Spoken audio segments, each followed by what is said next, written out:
No one on the right side of America can stand the star of this movie. She just sounds bitter and angry. But you don't seemingly like your own character, so she comes off as an insufferable, whiny brat. I never want it to come off as me being ungrateful for the opportunities I have. I can also be having the greatest time and simultaneously wishing people would stop sending me death threats. Rachel's glare wanted to quiet the storm, but the video she posted did the exact opposite. It threw gasoline on a fire already raging.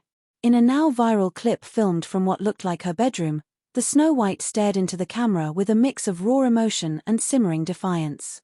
She claimed that even with all the online hate, people were still showing up, still lining up to support her work.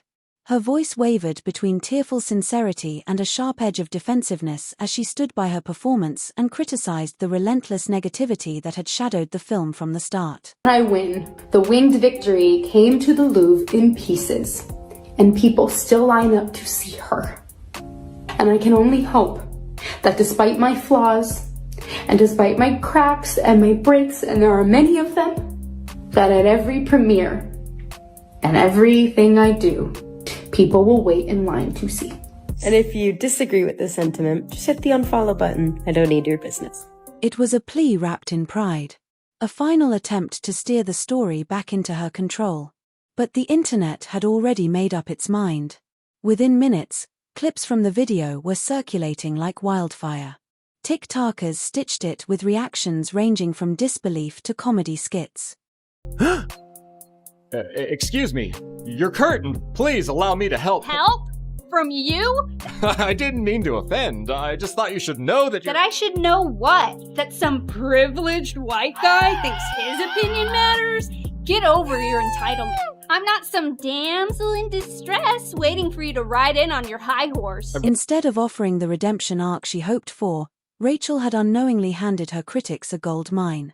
The hashtags told the whole story. #snowflop. Like, oh wow, Snow White flopped. Who is surprised? You cast arguably the least genuine, most out of touch and disliked person in her industry, and her industry is Hollywood. And the bad guy is Gal Gadot. What was meant to be a fairy tale comeback had become a digital witch trial. And in their eyes, the villain wasn't the evil queen. It was Rachel herself. Rachel Zegler is extraordinarily woke, but she's woke in a way that's quite deranged. I truly do believe that. There's something wrong with her. She's disturbed, she's unhappy, and she thinks it's about feminism and the patriarchy and about abortion. But the reality is she's just not stable, like the majority of people in Hollywood. They're just not stable human beings. I would highly advise that you boycott this film, no matter how much your children love Snow White. People didn't forget the earlier press interviews where she laughed off the original 1937 Snow White as weird and creepy, dismissing its romantic core as outdated. Those clips had aged like milk. I'm a narcissist. The original cartoon came out in 1937, and very evidently so. Okay. There's a big focus on her love story with a guy who literally stalks her. Yeah. Weird. And then it became like, I will elbow everyone out of the way to play the part. That people will assume is a love story just because like we cast a guy in the movie, right. Andrew Burnap. All of Andrew's scenes could get cut. Who knows? It's Hollywood, baby. I say, if I'm gonna stand there 18 hours in a dress of an iconic Disney princess, I deserve to be paid for every hour that it is streamed online. And we absolutely wrote a Snow White that is not going to be saved by the prince. She's not going to be saved by the prince, and she's not going to be dreaming about true love. She's dreaming about becoming the leader she knows she can be. Opening weekend numbers were catastrophic. Snow White brought in a meager $45 million, a number that might have been passable for a smaller indie film, but not for Disney, especially not for a legacy princess title. By comparison, The Little Mermaid, which had its own fair share of controversy, still opened at $95 million. For Snow White to pull in less than half that amount was a glaring signal that something had gone terribly wrong.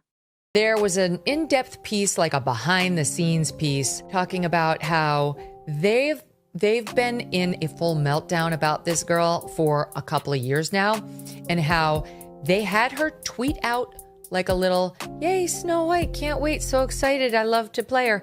And she did it and got like millions of views, and they were like, good job, Rachel. And then she, like minutes later, followed it up with, and never forget, free Palestine. They flew an executive, one of the producers, out to go visit personally with Rachel Zegler to say, could you please take that down? Because We understand you can have your political views, but those aren't really helpful while you're trying to build an audience for a movie. Maybe you could save them for like your diary and your friends, but like maybe not, maybe just take the tweet down. And she wouldn't. And then they had to hire a special media consultant for her to follow her around all the time and make sure she didn't continue shitting on Snow White and the prince and young love and women who want to get married and Steven Spielberg, the executive producer of her previous movie, and white people who she claims wanted to know if she was really a Latina on her first movie. And audiences didn't just skip the theater, they actively rated the film down. On IMDb, the film quickly plummeted to a 1.6 score, making it the lowest rated movie on the platform's history. That's not just failure, that's cinematic infamy. In what should have been a celebratory appearance, Rachel walked the red carpet alongside co-star Gal Gadot. The tension was thick. Welcome, Rachel Zegler and Gal Gadot.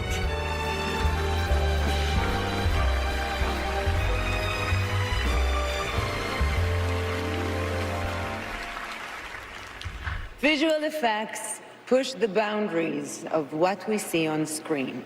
Their work makes the impossible seem possible. With breathtaking ambition, they create magic that wraps its arms around our wildest imaginations. Here are the nominees for Best Visual Effects. And just when it seemed like things couldn't get worse, a new storm hit.